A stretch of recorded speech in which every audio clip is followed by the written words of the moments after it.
Gara-gara surat terbuka Emerson, publik geger. Jadi membuka luka lama saja. Itu surat terbuka yang meminta pembenahan Samsat dan Satpas yang ditujukan untuk Presiden Joko Widodo.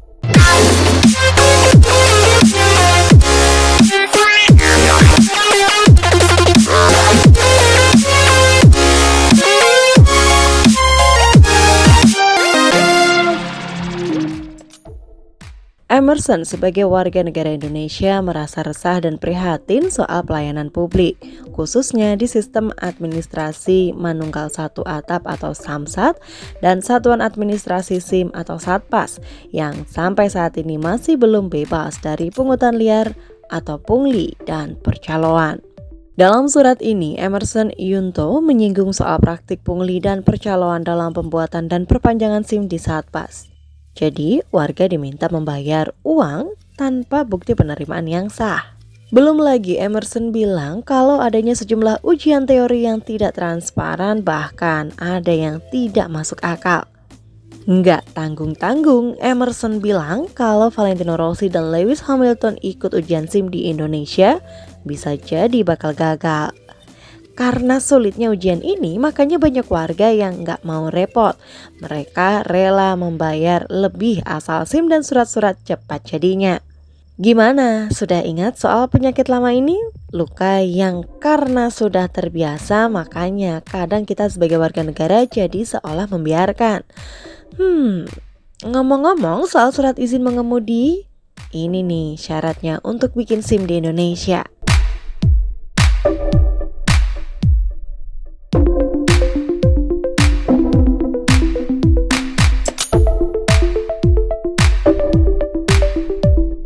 Agak beda ya di Amerika Serikat. Dari situs resmi badan pemerintah yang mengurusi pembuatan SIM, Department of Motor Vehicle, disebutkan bahwa warga Amerika Serikat hanya butuh melewati ujian teori dan praktik. Hal yang sama juga terjadi di Swiss dan Belgia. Nah, soal surat terbuka Emerson Yunto ini langsung ditegaskan sama Pak Dirlantas Polda Metro Jaya Kombes Sambodo Purnomo Yogo. Beliau mengatakan saat ini Polda Metro Jaya sudah melakukan antisipasi terhadap praktik pungli di Samsat dan Satpas dengan sistem online. Bahkan ada kamera CCTV juga loh untuk mengawasi. Pak Dirlantas juga nggak segan menurunkan pangkat kalau ada petugas yang nakal. Sudah ada kasusnya, sudah ada pula peringatan tegas. Lalu salahnya di mana nih? Yuk kita langsung tanya aja deh sekarang.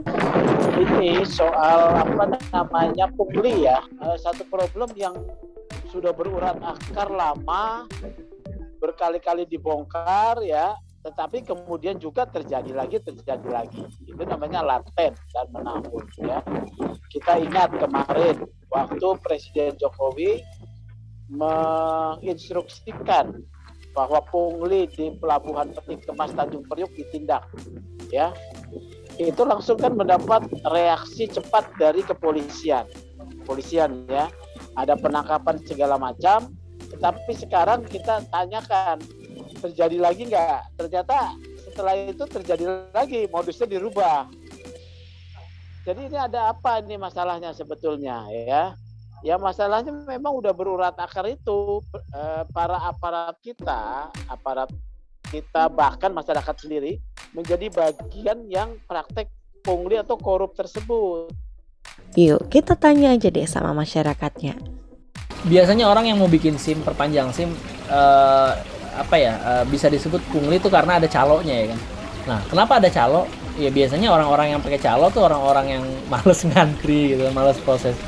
Buat orang yang butuh mungkin wajar. Butuh tuh artinya nggak mau lama gitu, mau instan. Tapi mungkin kalau secara ini nggak wajar ya, nggak boleh lah ya harusnya. Karena kan berapa sih kan bikin SIM juga nggak mahal-mahal banget seharusnya kan. Cuma ya karena dia ya udahlah mendingan gue ngeluarin duit banyak ya kan daripada gue ngantri lama. Sejago-jagonya lu bawa mobil, lu tes sendiri, pasti aja ada yang gagalnya. Entah di teori, tadi praktek, pasti ada aja. Cuman kalau pakai pungli tinggal foto. ya. Sebenarnya ujiannya nggak susah sih ya. Karena kenapa? Teorinya itu pertanyaan-pertanyaannya itu ya memang sehari-hari kita temuin di jalan, kayak lampu merah, kayak gimana, kayak garis itu ya, kayak garis apa tuh jalan tuh ya, kayak gitu-gitu sih pertanyaan. Nah kayak gitu-gitu marka jalan. keseharian sebenarnya nggak terlalu susah sih, tapi gue juga nggak tahu kenapa pas di praktek tuh ada aja yang gagal. Ya sebenarnya sih antara jadi sebanyak masing-masing ini ya, kadang ada orang yang kagak mau ngantri dan jadi dia mereka untuk bayar ke calo. Sebenarnya sih kan itu nggak bagus juga ya, karena kalau lebih baik sih kita lebih sendiri gitu. Jadi kita biar tahu gimana cara untuk ngurusinnya sendiri itu kayak gimana, ngurusin SNK perpanjangan SNK atau kayak gimana. Karena juga saya pribadi juga nggak pernah kasar apa wawancara, karena kita pengen tahu aja gitu kan untuk cara langkah untuk cara kita memperpanjang SIM itu seperti apa sih gitu kan. Ya biar kita tahu gitu kan. Jadi kemana-mananya kita juga paham gitu. Kebanyakan orang itu nggak mau ngantri atau apa kan, jadi mereka tuh nggak terima beres saja. Nah itu yang kesalahan yang kebanyakan apa ya, rata-rata masyarakat tuh apa namanya, jangan sampai dipermanjakan lah gitu ya. Nah, jadi kan jangan sampai kita ikut bagian dari sistem pungli tadi ya. Katanya kita yang protes, kita juga yang disalahkan kan? Ada selengkapnya cara-cara khusus yang dilakukan agar kita sebagai warga negara nggak ngerasa dicurangi. Ya, salah satunya dengan sistem online. Jadi petugas dan masyarakat nggak perlu bertemu langsung, semua terdata rapi. Katanya ada layanan sinar, siodel atau apa gitu ya. Itu kalau itu diterapkan itu akan bisa memangkas praktek pungli ya, karena semua dilakukan melalui satu fasilitas internet atau fasilitas online di mana petugas tidak ketemu petugas. Nah, apakah ini bisa diterima di dalam budaya korupsi yang begitu mengakar? Ya, maksud saya tidak bisa diterima itu begini loh. Aparat di bawah daripada Dirlantas itu kemudian menerapkan secara konsekuen. Bisa saja disabotase ya. Disabotase dengan caranya apa? Listriknya mati lah, sistemnya katanya nggak jalan lah ya, sistemnya macet lah ya. Jadi nanti kemudian ya udah sistem macet, jadi dimulai lagi dengan cara manual. Nah ini harus diperhatikan ini. Oleh karena itu membutuhkan pengawasan. Ya, yang itu yang pertama. Kemudian yang kedua, pemasangan CCTV oleh Dirlantas di semua satuan pelayanan yang ada yang di bawah Samsat. Menguak penyakit pungli rasanya hanya bikin sesak dada. Nyatanya pungli dan percaloan hingga kini memang tetap ada. Harusnya sih aparat tak hanya diam saja. Jangan sampai hanya karena teknologi belum siap seutuhnya, kita-kita yang ingin tertib, kita-kita yang ingin patuh, jadi sasaran utama. Terima kasih Emerson, suratmu mengingatkan pada penyakit lama yang tak kunjung reda.